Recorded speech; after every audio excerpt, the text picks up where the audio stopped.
I'd like to introduce you to another one of our local providers, Dr. Eileen Gibbons of a Seattle Medical and Wellness Clinic.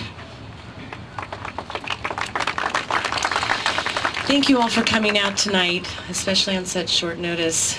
I'm not a frequent public speaker, so pardon my awkwardness, but I felt that George deserved tribute because he was such an incredible person, an incredible doctor, an incredible teacher, and I think the nation owes him a huge debt of gratitude.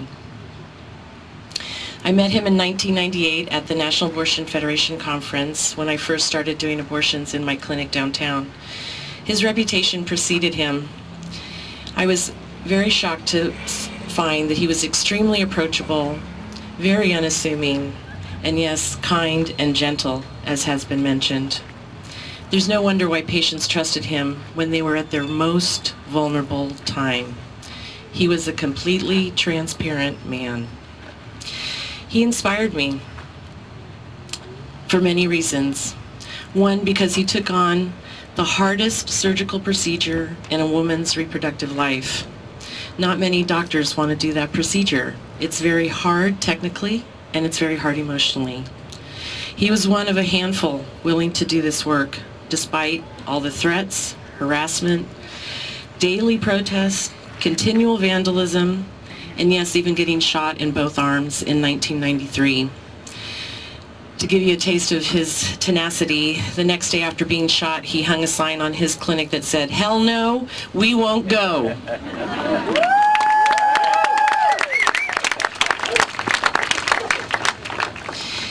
But perhaps the thing that endeared me and inspired me the most about him was as he coined the phrase, "trust women." It's a very simple phrase, and yet it speaks volumes. And I have to ask myself, I'm deeply saddened because of the loss of a colleague.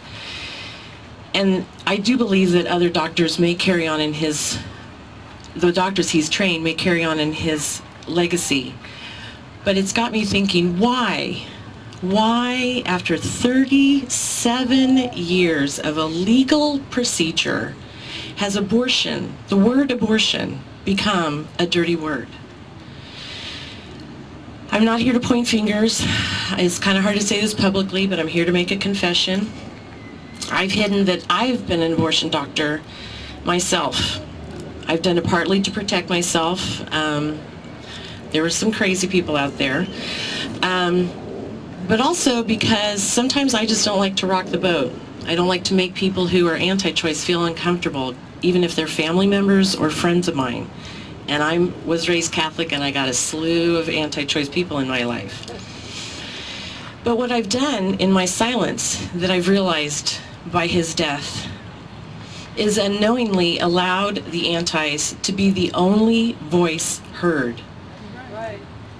Someone has to be the voice of the nearly 50% of women who have had this procedure.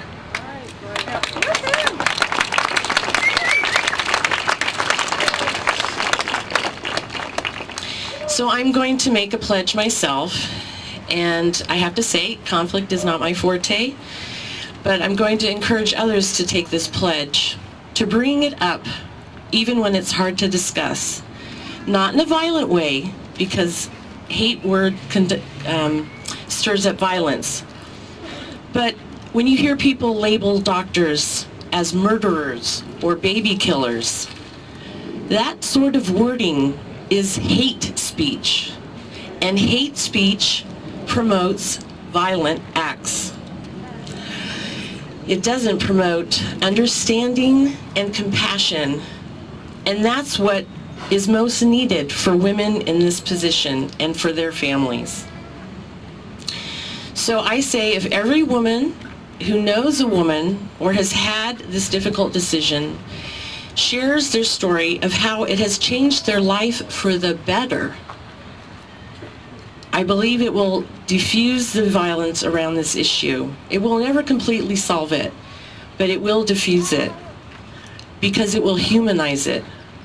We will no longer discuss abortion as a purely political debate, but it becomes a personal decision surrounded by a deeply personal story. It will humanize our mothers, our sisters, our aunts, our daughters, and yes, even our grandmothers who had the procedure before it was illegal. And maybe those that feel that it should not be illegal, or who think that me and the other physicians in this community are murdering babies, perhaps they will learn that people that they deeply love and that they deeply care about in their own lives, in their own families, in their own communities, have had an abortion. Then I believe it's much harder to see abortion as a dirty word. My thoughts and prayers go out to Dr. Tiller's wife, his children, and grandchildren. My hope is that his death may not be in vain, but may there be a huge outcry on his behalf. And I'll leave you with a quote from Dr. Tiller.